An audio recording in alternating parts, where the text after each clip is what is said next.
Morning. My name is Chad Hauk. I am the Idaho Chief Deputy Secretary of State for the Idaho Secretary of State's office. I want to thank all of you for being here this morning and appreciate you coming out to listen to a conversation about elections. I'm looking forward to having an opportunity to answer any questions you have in the next few minutes just to kind of get us started. I'm going to give you a little bit of an overview of what my last 5 or 6 years journey has been like in this space, as well as try and give you an idea of where we're headed. I'll touch on a couple different topics that are pertinent today and that have been continuing to evolve literally on a day-by-day basis over the last several months and especially since the 2020 election. This has been the summary of the election space since about 2016, and I don't know if you've ever experienced 4 continuous years of that in your life or not, but it's a very interesting way to go about operating, especially if you don't believe that the sky is actually falling, but everybody around you insists that that is reality. Back in 2016, federal government started getting involved, and an important thing to understand is that in the election space, we have different realms. And prior to 2016, the most common realm that everyone really understood is what we now know or is termed as SLTT, state, local, territorial, and tribal. And those are those jurisdictions where elections really actually happen. They happen at the local level. Our federal constitution delegates the authority for elections to the states. And as a result, that federalized system or distributed system is actually one of the strengths from a cybersecurity standpoint that we enjoy. In order to manipulate the system on a scalable level, you have to actually get down to a granular level and deal with significantly dissociated and differentiated systems to make that play. The Harvard D3P, or Defending Digital Democracy project, started back in about 2016, 2017. One of the comments that they made when they started looking at, analyzing, and trying to come to an understanding of the election systems, they looked at Connecticut, they looked at Massachusetts, they looked at some western states as well. And the consensus opinion that the researchers had there at the Harvard Kennedy School of Business was that the election system may well be one of the most complex systems as an ecosystem that they'd ever looked at or tried to understand, especially as they looked at it from a standpoint of cybersecurity and how to make recommendations on what improvements could be played out within that ecosystem. So just to put that as kind of a background, in that type of environment where everybody thinks they know something but very few know most of the things that they need to know, it's very easy to have misunderstanding and bad information. So we're going to talk just a little bit. Elections changed a tremendous amount over the course of the last several years. In 2000, we had an election that my name, for example, became famous for, and it was the hanging Chad elections that happened in Florida. To this day, I still get that question of what type of Chad are you? And that all points back to that 2000 election. That was because we were using punch ballots or cards that folded pieces of paper over, and those got hung up in the machines as they were going through and being counted. So the procedures were very difficult. And in a knee-jerk reaction, as often happens, immediately after the 2000 election, we came in and we started investing in new types of machines and new types of equipment. We went to different processes in the actual election systems, not just in Florida, but around the country. And as that evolved, we got this new evolution of what once was old school, now becomes new school, yet to soon become old school and become new school again. Idaho has had a luxury in that we haven't really moved a ton within that space in those time frames. We keep going forward. We get to another major election along that timeline, 2008. We have one of the largest elections in history up to that time, one of the biggest turnouts that we'd had up until that time. And suddenly, everybody has this question about whether the results were valid because the turnouts were so high. So then we start going into, well, we need to do things faster. We need to bring more technology into play. 2008 to 2016 saw that technological evolution, and all of a sudden technology became the new school.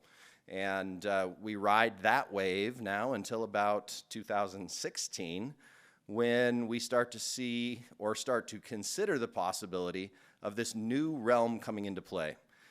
Now, in that window of 2008 to 2016, the big catalyst, we went from that state, local, territorial, tribal zone or area of influence. We added the federal level. And that was a new, sounds weird to say federal is new in federal elections, but it really was. It was an uptick in the involvement of the feds in funding elections at the state, local, territorial, tribal levels. When we get to 2016, we add yet another sphere of influence, and that's the first time we really got into and started considering international injections and international interference in our elections. FBI, CIA, the intelligence community as a whole comes out in 2017 with a report saying that the IRA significantly interfered not in the totals, but in an information, misinformation, disinformation campaign to influence the outcome of elections in the United States. And suddenly we start looking at elections on this international scale. We start seeing ourselves as part of a larger community where interference, as we've known has happened in other countries, is now a factor that we try and consider here in the US.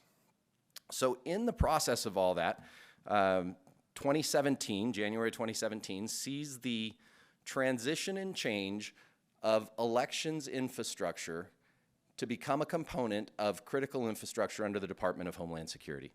And that's really where the big shifts and the big changes come in, because that's when we start having federal agencies with not oversight, but insight into how we operate in an election, how we run an election. Now, when that happened, Secretaries of State from across the nation pushed back on that because it was very ill-defined. And in fact, the very first letter came out, over 20 secretaries signing that letter in opposition of that declaration of critical infrastructure, largely stating because it needed further discussion, it needed examination. Back to that, the sky is falling. We don't know what we're trying to say is happening here. Let's not be knee-jerk about this. So fortunately, that has evolved. That has moved forward. By 2017, mid-2017, every Secretary of State in the country suddenly has a security clearance, or at least those that pass the security clearance protocols, right? Their chiefs of staff or IT folks are now a part of that critical infrastructure and secured intelligence community space. That was a huge shift and a big difference for us in the office here in Idaho. So that brings me to this next piece that we're going to see on screen here just quickly. And I'm going to put these up and take them down because this is effectively just our own cybersecurity history. Now, the key thing that you see here is if you look at that first star on there, 2016, that's that Declaration of Critical Infrastructure. And that's what we weren't doing in terms of actually thinking about cybersecurity up until that point. And all of a sudden now this new conversation starts, and you can see as we hit 2017, 18, and then continuing to move forward, how much that's accelerated. Now, the one thing I want to draw your attention to is the dashed box around 2020, 2021, because that's actually, if we blow it up, that's this. That's how much more we've had to move in. And I know you can't read all the detail on the slide, and that's partly by intent because, well, it's security. So, but things that we've done in that space, we never considered before doing tabletop training exercises. We suddenly looked at our network infrastructure, and we started understanding that we have really 44 disparate endpoints at differing levels of cyber hygiene, really. The term cyber hygiene was something that you never heard in the elections space. So now all of those pieces start to come to play. In 2018, we would do our first statewide cybersecurity exercise with all of the county clerks. We would bring them actually to this facility and have an event here where we introduced them to not only the idea of cybersecurity and the concepts therein, but the terminology, talking about cyber hygiene. What is an endpoint? How do you fit in the mix of the larger network? Why is that important? What are updates? How critical are they? Why should you know? What do you need to consider? We did another event with them again in 2019, brought that forward again and changed the exercise. So this time it was an entire day focused on what are the things you can do at the county level. In 2020, we went out before the election. We actually did on-site physical and cybersecurity assessments in each of the 44 counties in the state of Idaho. That process took us a little over 3 months, was funded fully by a federal security grant and done through the Help America Vote Act program under the Have a Grant program. So tremendous transition in Idaho in how we've looked at, how we've adjusted to, and how we've considered cybersecurity in the election space. Now, the most important one is the change of the team and the change of the way that the Secretary of State's office looks at its entire infrastructure from a starting point. Because if you have that nucleus, and it's only from that nucleus that the network kind of goes out, then if that nucleus is the failure point, you've got a bigger problem than anywhere else on the network. So we're going to back all the way up, and in 2016, when we began, I came to the office late 2015, and at that point in time, my first role was to walk in and do a quick assessment on the IT department, on some of the processes, look at where some of the potential structural risks of the office might exist. I walked in, I asked for some network diagramming and some things of that nature, and I got a deer in the headlights look. And literally, when I said, well, okay, who's in charge? Got a hold of that person. They said, all right. I said, what can you tell me about X, Y, and Z? Deer in the headlights. I said, all right. In about a month, it took some time, took some discussion. What that person let me know is that the reason they were in the position that they were in is because the person that had been in the position before them was deceased, and they were the last person to say no. That's how we used to look at how unimportant that component, that criticality of IT was back in 2014, 2015. Because so many of our processes were on paper, it can't possibly be critical that we need to be focused on IT. We've definitely had that shift. That person actually asked if they could move out of that role on our team and back into the role that they used to be in because they were so much happier. They're still with us today. And we're glad to have them. But the next couple of months went into looking around and actually trying to find anyone within the state structure that would help us address, help us work on, and help us move our infrastructure forward. The first response we got was, your system is such, your entire arrangement is such a risk. We can't bring it into our environment without affecting the risk profile of our other clients. So you're on your own. And we ended up starting to build our own team. We went through the budgeting process. We got the budget to increase and improve our server structure. We were completely on-prem at the time. I'm proud to say now, actually we had, mind you, this was 2016, we had 3 Windows NT servers still in the rack. Everything else, save 2 out of about 16, was Windows 2003. We had a couple 08s in the mix. We actually had a 2012 box still in a box under a desk because they didn't know where to deploy it. So we got that one in the mix pretty quickly. And I don't say that to be disparaging to our IT department. That was a lack of vision, that was a lack of leadership. And that, I think, is commonplace when we look at where elections was nationally in the 2014, 15, 16 window. And it's incredible how far we've come as an ecosystem since. Tremendous amount of investment has gone into it. In fact, when this session is over today, I'll be receiving a master's degree in security studies from Naval Postgraduate School. I wrote my thesis on improving voter confidence through implementation of advancements in election administration. There's just a whole new evolution of information that's coming forward and coming out in this space, and it's been incredible to watch the evolution over the last 4 years. So that brings us to one of the big jumps. With some of the federal grant money that we got 3 years ago, one of the success stories, at least in Idaho, has been the creation of Ensure. Ensure is the Idaho Election Cybersecurity Center at Boise State University. It's a first-of-its-kind research center. The 3 projects that you see written down here, Edison, Erica, and Orbit, are the initial projects that were placed into that center. Edison is a result of the D3P project I mentioned earlier at Harvard. We went out and did a cyber exercise with some of their folks. The exercise was focused on how special operations military tactics and the arrangement of informational awareness in a special operations environment could be applied to the elections ecosystem and the election space, especially on elections day. So Edison stands for Election Day Informational Situational Awareness Network. It is literally a endpoint notification system that allows workers in a polling location to feed information upstream through to a dashboard, through a tablet. With the increase in electronic poll books that are starting to show up in our precincts and throughout the very endpoints of our elections ecosystem, we now have that instrument already out in the field, so we're just leveraging that instrument, pushing that information upstream, giving the county, which is the one responsible for that oversight, the ability to see information quickly, triage that information, get responses out, and do so without having to coordinate phone calls back and forth, which often doesn't happen. So it becomes a force multiplier in that environment. But it also gives the state, who's often not in this conversation at that point in time, visibility into what's happening across the entire statewide ecosystem. Edison is a tool that we prototyped in the 2020 election.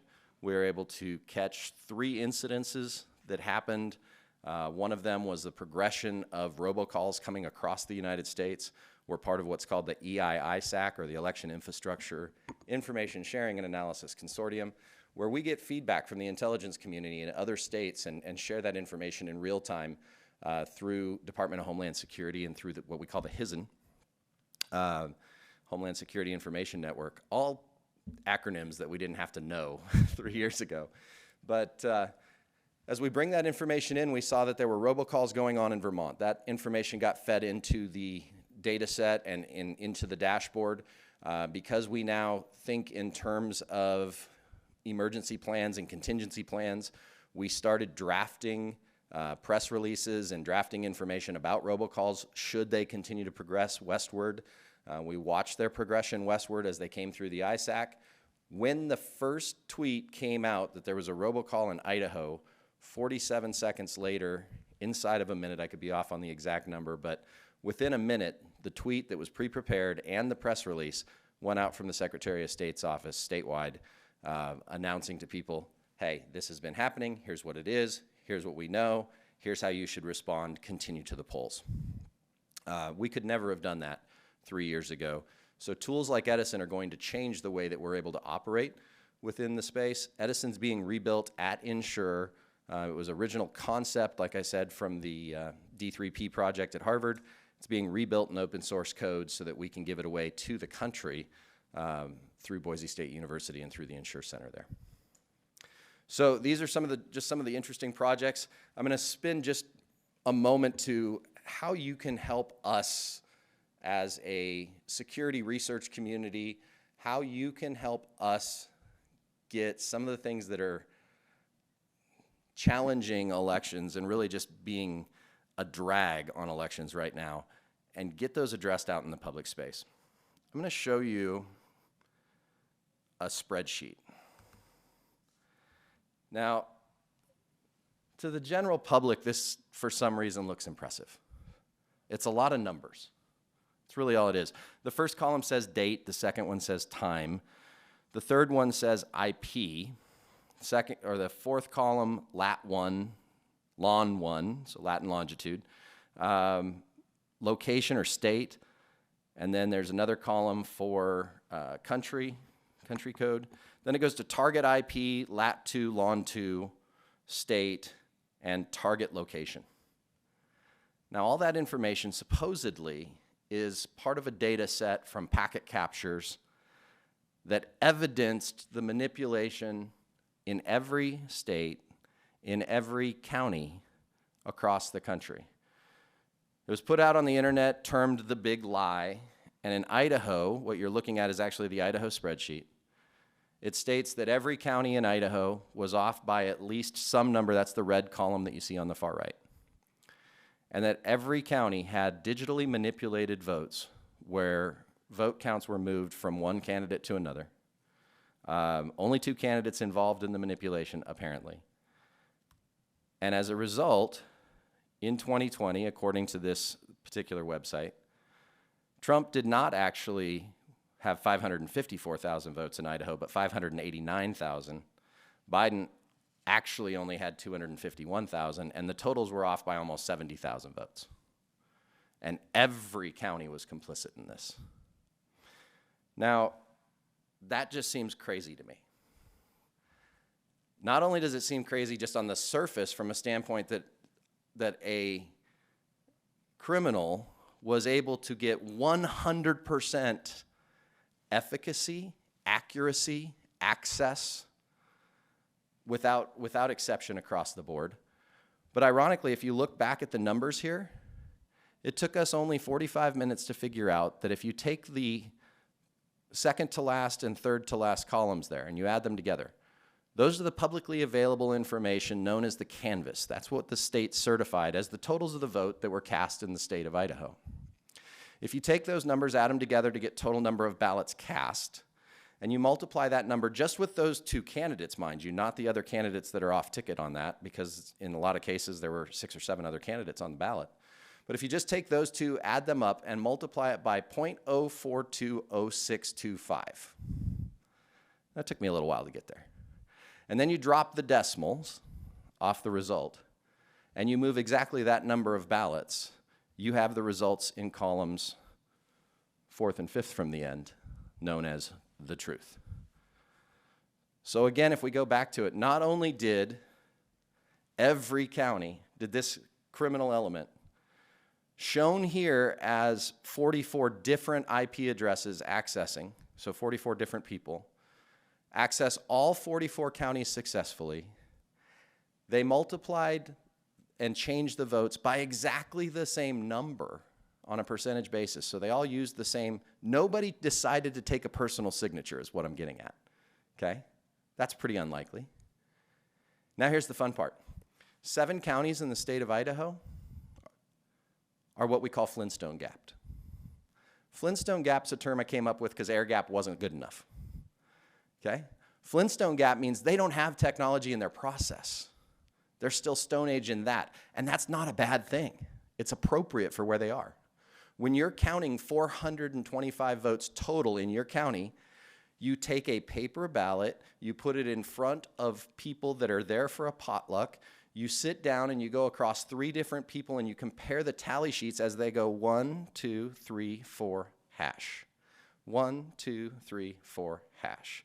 And when they hit 210 votes at the end of the line, they'll say reconcile, and they all agree. That's a Flintstone gap process. All 7 of those counties are on this spreadsheet with as much as 200, 300 vote differentials attributed to them. Now that's just ludicrous. I thought there's no way. I looked at people and they said, no, trust me, you just don't understand. It's all out there. They got it. They grabbed everything, they changed it. I said, all right, we're going to put this to the test. So yesterday I took 3 people from our team, and I flew out to ARCO, and we walked into their office, we walked into their vault, we took all of their ballots, we set them out on a table, and we hand counted them. And we got through the entire process, and in that particular county, there was not a single Biden vote moved. Granted, they were off by 9 ballots that we could not find that did not make it into the box. So while they had 1,415 ballots that they counted, we were only able to count 1,406. But minus those 9 votes, which we attributed to Trump, which was reasonable given the percentage distribution that they had, that those 9 would have been Trump ballots, it was 100% accurate from there. Even with the 9 missing ballots, the margin of error there, 0.63%. But that wasn't enough. We got back on the plane. We flew from ARCO to Fairfield, walked up the street because the airstrip ends about 3 blocks from the courthouse. We walked up the street, walked into their vault, got their ballots, untaped the sealed boxes, and this is what we found. 674 ballots were cast in their election according to them on their canvas. When we went through the box and pulled all the ballots out and counted all the ballots, we actually found 675. There were 149 votes canvassed for Biden. We tallied 149. The other initials that you see there are the down ticket candidates, including Rocky De La Fuente and Joe Jorgensen, and there was a Pierce, there was Don Blankenship, I believe was the last name. Donald Trump was attributed with 507 votes in the Camas County canvass. We found 508 ballots marked for Trump. We were up by 1. That represents a .0019 error. Again, reminding you, if we go back to the sheet here, every county exactly 8.4% off. The challenge we face is that the things that we're dealing with when we talk about security and when we talk about cybersecurity as a whole are things that the public don't understand. And we desperately need your help as a community to help explain the unlikelihood that something like this could ever happen in 44 counties alone. Let alone, I took the same formula and I checked New York, I checked Utah, I checked Connecticut, and I checked New Hampshire. And the same formula was applied to the 3 counties in each one of those locations that I checked per state, which is a pretty good level of confidence that it's the same formula that was applied across the entire United States for this particular organization that's claiming that there's no integrity in the elections process. So with that, and asking for your help, I thank you, and I'll be open to answer any questions that you have. Again, Chad Hauk with the Idaho Secretary of State's Department, and look forward to answering your questions. Thank you.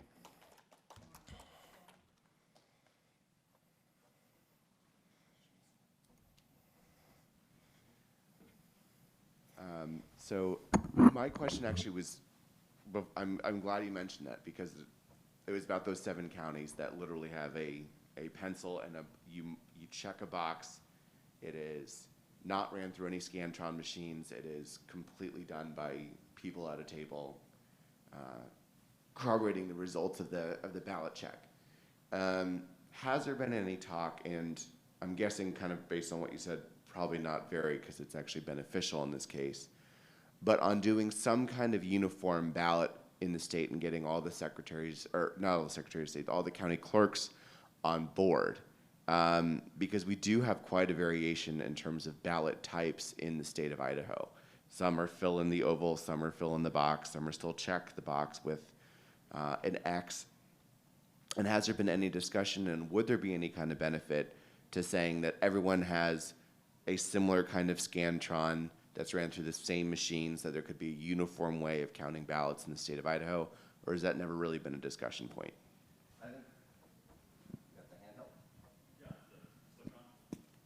It is now. Thank you. Thanks, Jacob. It's a great question. And what you're dealing with there is not just a question within the state of Idaho, it's a question across the country. Because the Constitution of the United States left elections to the states, and now we're starting to see a push to some degree from the federal side of the federal government trying to pull that back and really overstep that limit and push federal designations of what has to happen in every state. That's a bad idea. The diversity of the system is one of the strongest securities of the system as a whole when we look at it as a national ecosystem. What that's done is it's then given each state the ability to decide how they want to operate. We have states that structure their state level process as what we would call top-down, meaning the state's going to designate what systems are used, not what systems can be used, but what systems ultimately are used. And often in those cases, the states also provide the funding to the counties for those systems or some other combination thereof. You have what's more often termed as bottom up, but what I actually like to call middle out, because truly bottom up, when you get down to these small special taxing districts, they're the smallest piece on the puzzle, if you will. It's your cemetery districts, your mosquito abatement districts, your school boards even down at that point. It used to be, before we had what we call election consolidation, that they actually were the smallest piece of the puzzle, and they could run their own elections, and they ran them whenever they wanted, and they used their own processes. They gave that up to the counties, and even cities and municipalities moved up into that space and gave it to the counties. So the counties kind of sit in the middle realm in the way I like to look at the system, and this is how we operate in Idaho. and they administer down to those smaller special taxing districts while responding up to the state. So they're kind of a middle out process. Because of that, what Ada County does and what Clark County does are decided in Clark County and Ada County. For the state to step in and do that, we're not a top down, so we're not likely to do that. Now, we certify all the equipment that is utilized, but because of the fact that you could have a HART system, you could have an ES&S system, you could have a completely manual system, because it's what makes sense in your jurisdiction, those decisions being made at the county also means that those ballot decisions are made at the county because they're utilizing what's functional for if they're using a tabulation system, they're using what's functioning for that. Those ballots are specific to that system. Again, it's a good security component for it, because if you can't just grab any ballot from anywhere and use it to replicate somewhere else, you have an additional layer of security because you have that diversity. So I think it's a good security component. Personally, I think our system works really well. When you consider that in Idaho, the top 3 or 4 counties generate 60+% of the population, and the remaining 30 then would have to do whatever they do, because it's what makes sense at scale, but not necessarily what makes sense at a smaller, more local level. That's a lot of burden on other municipalities, and often a high tax burden because of the costs associated with picking that up. When we did our HAVA grants and brought these grants out and put some money out into the counties from the state level, and we were doing those physical security and those on-site cybersecurity assessments, in some cases our recommendation was don't add any equipment, because you're small enough you can do it manually. And manually is a really strong way to do it, if you still can. Ada County would have a hard time doing stuff on a manual basis. I mean, they have scale. Canyon County has scale. Kootenai County scale. So. Okay. So. Did I answer the first one? No, you did. Yeah, it was actually very. Exhaustively? It was good. I mean, it's very informative, because I've always wondered we do differentiate a lot by county, and that makes sense. And so, a quick addendum to that first question, a smaller second question regarding that, is that has this discussion ever kind of been had? I know there's obviously the County Clerks Association. They meet with all the 44 clerks. I'm wondering if that's something that's even kind of come up in topic. I'm guessing at one point it has. But also, the Secretary of State does certify all the election equipment and make sure it's, just like another agency does weights and measurements, they have to make sure it's accurate before anything touches it. But when you're dealing with 7 counties that you can't, run the bodies of the people who are going to be counting the votes through a scanner and plug them into a computer, make sure they're working right. And when you see differentials as small as this, but, when you look at something like the governor's race in the state of Washington in 2004 with Dina Rossi and Christine Gregoire, millions and millions of votes came in, and it was a differentiation of 122 votes. I mean, something in Idaho that could be really that small, and obviously over a year or almost a year later, you're looking at differentiations of 1 vote in Camas County, but in Butte County, 8 votes or 7 votes, or whatever it was. When those kind of things add up, and elections are certified with differentiations and different numbers every time they do a recount. I mean, kind of what kind of confidence can be given more from the smaller counties to, people if there's on the very off chance in Idaho there's a close election? Yep. So again, great question, and what we're really getting down to at that point is almost the study of statistics, right? What's the likelihood of the consistency? And when you get into statistics, when you get into accounting, things become about checks and balances, and it really becomes about process and procedural check. Now, jumping back to your question on the ballots, one of the things that you will see, we do actually standardize at least the format of a ballot, not the specific heading, barcoding, things of that nature. But there is a level of standardization on a ballot, at least within the constraints of if it's a federal election like the presidential election was, even in these smaller counties, they may have other jurisdictional elections going on what we'll typically see is we call them rainbow ballots because they're you know, it's the goldenrod, the pink, the green. They'll print the other down ballot races because they go in sections of the county, not necessarily the entire county. They'll print those on a separate piece of paper that's a different color. So, for example, when we were in Camas, they had a yellow, they had a green that I think was a school district. They had a pink that was the nonpartisan judicial elections that were happening at that time. So those get isolated off, and those are things that are specific to their area, and they do them how their community is used to seeing them presented. The presidential ballot was very standardized, even though they were counting by hand. So that's one thing to understand, is that there is a standard ballot, at least in format, font size, layout, order, sequencing, random alphabet sequencing in terms of the way the candidates are listed. All of that is standardized statewide. Okay, it's the actual mechanics of how the machine picks up on it and counts it that are specific only to the machine count counties and what machine they have. So other than that, most people looking at them, it's not going to be a huge differentiation that they're going to see in that ballot.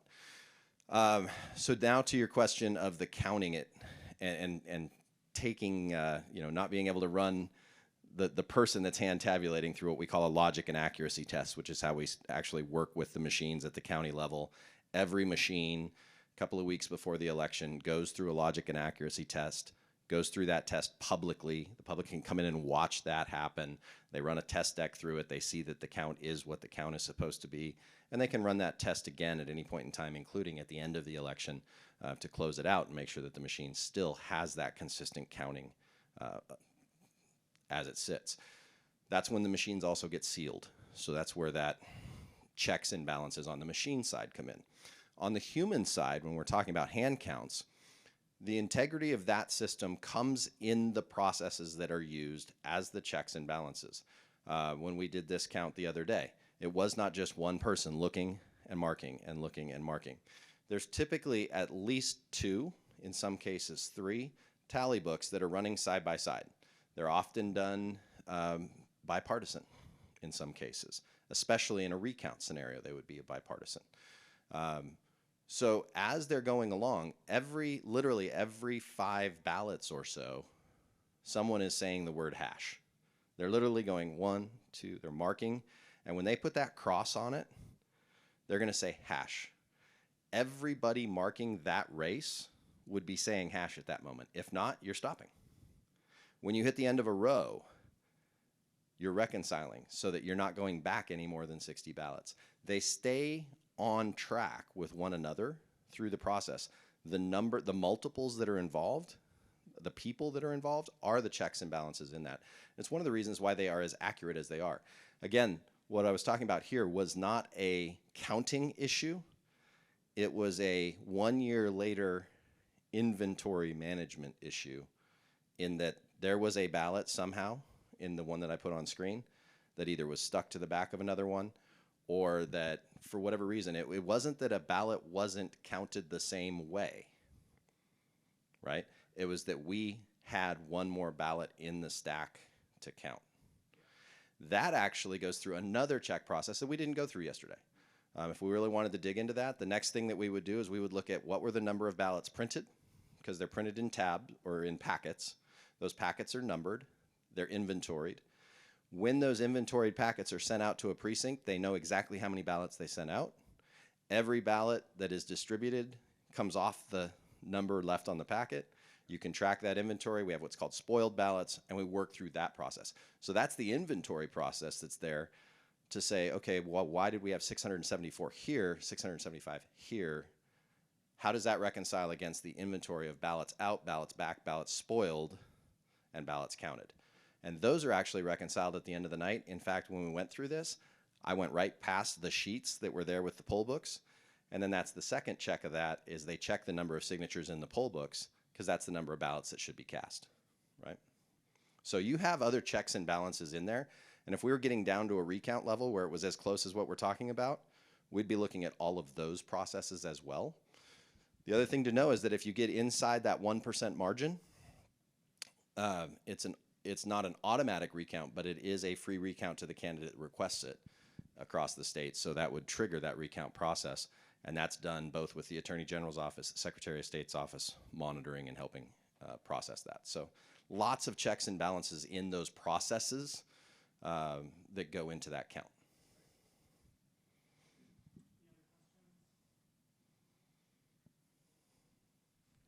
Yes, Amos. One more.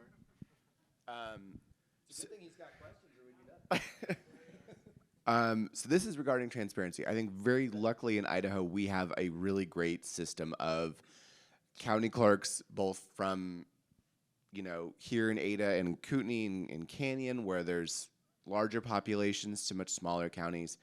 They've always been very inviting of people to be part of the process. A very quick antidote to the question: when I was working in congressional campaigns in D.C., there was a special election in Pennsylvania's 18th congressional district, where they were counting in Washington County, Pennsylvania, and it was getting down to hundreds of votes in a margin.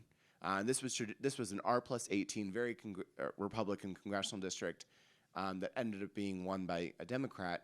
But during that process, and I've never been into the conspiracy theories of transparency, issues, because I've been lucky enough to see it up close. But I was dealing with live a county elections officer. There was allowed 2 people into the disputed ballots room. There was one, usually it's one from each party. Mm-hmm. He threw out our lawyer from our party, kept the Democratic lawyer in there, and brought in a CNN reporter and kicked us out of the process to open and tabulate ballots. We were on the phone live and dealing with this. It was very shocking to see that kind of corruption firsthand, because you try not to believe it. That's not the case in Idaho. A lot of people believe that things like that happen everywhere, though. So from the Secretary of State standpoint and from the county clerk standpoint, even though we do a lot to include people in the process, what do you think could be done even more to make that more well known, that people are invited in, and to even further, kind of from a PR standpoint from the Secretary of State, assure people that everything is transparent, and not only that, they can be included in the process? What do you think can be done for their elections? How much time we got left? 4 minutes. Okay, perfect. The reason I said that is a lot of this is what I just wrote my thesis on. So I could go back a day or two and redefend the whole thing, and we could be here for another hour. The process is really, in getting that transparency up, there's 2 things that I think need to happen. One, we've all heard the statement, disappointments about unmet expectations, right? And if we're disappointed in our elections system, it could be because we don't have the proper expectation of what it is that the system's supposed to do. Now, I get that the system's supposed to count the ballots accurately, free and fair, right? I get that. It's the how. And we've had so much migration in people moving from state to state in the country in the last couple of years. COVID exacerbated that and accelerated that tremendously. And if you're thinking that the way that it was done in your home state is the way that it's done everywhere, then you have a perception problem in that regard, okay? We just kicked off earlier this year the Idaho Voter Education Project. You can go to voteidaho.gov and look for the Idaho Voter Education video series. It is a series of 40 videos, 2.5 to 3 minutes apiece, that goes through in detail and breaks down all the different processes in the election system. It talks about registration, all the different ways you can register, the different types of ID that are required, what is required to check in on election day, what is not required to check in on election day, et cetera. Goes through election day. We will be going through tabulation. I think we released video 24 just recently. 25 is actually going, or 24, which will be out next Tuesday, is on poll watchers and poll challengers, the very subject that you were just talking about, and actually explains what those 2 roles are, where they're allowed, where they're not allowed, what they can do, what they can't. So we go through on those kinds of things. We've got to educate ourselves as voters so we know what to expect when we walk into a polling location, so we can tell if what we see lines up with what we expect, okay? We've got to do the same job of educating the poll workers themselves, right? So that what they're telling us is happening on election day lines up with what statutorily is supposed to be there. That will help us increase that voter experience, improve that, and overall have a higher confidence in elections. If we do those two things, that'll get us a long ways there. The third thing that comes into the mix, though, is what do you do if what you see, properly understood, is not what it's supposed to be? And that's been an area where it's been challenging for the public to be able to communicate. Secretary of State's office will be opening up a new reporting form. We've always had it for campaign finance. In campaign finance, we call it an L5. If you suspect that someone's doing something and you have evidence to that fact that they're doing something that does not line up with campaign finance law, you can report them on an L5 form. We wanted to bring out something that for non-campaign finance related issues, for something that's more administrative in nature, that you can report that. It is just like reporting a campaign finance scenario. It is a public disclosure form, so you have to put your name on it because we have to be able to contact you. That will be public information. But you also have to bring that evidence with us. We want to look at anything that's actionable. We had this up on screen because somebody brought that spreadsheet to us, said, here's the problem. This is what you guys need to fix. And we said, okay, now that we see it, now that we know what the narrative is, we can try and address that narrative because there's specific detail there. So we want people to bring us that information. We will look into it. We will follow up on it, and we will run it to ground accordingly. So you'll see that coming out on the Secretary's website probably within the next week or 2 weeks with that new opportunity to do that. And we encourage people, if you see something that doesn't line up, ask the questions. Have a conversation with your county clerk. Don't accuse. Go in and try and understand. You know, one of the best things I ever learned in life is seek first to understand, then to be understood. And I think if we take that approach and bring a little civility back into conversation, those kinds of things, that's a bigger social discourse, but we've got to learn how to have civil discourse once again. Just because you don't agree with someone does not mean you get permission to scream at them, right? You've got to present your argument, present it well, but present it respectfully, and then be willing to hear the other side of the coin as well. So, thank you. If there's no other questions, I'm going to wrap it up there. I appreciate it. If anybody wants to, I'll jump over here to the side. If anybody has any other questions, I'd be happy to answer them. And thanks for your time.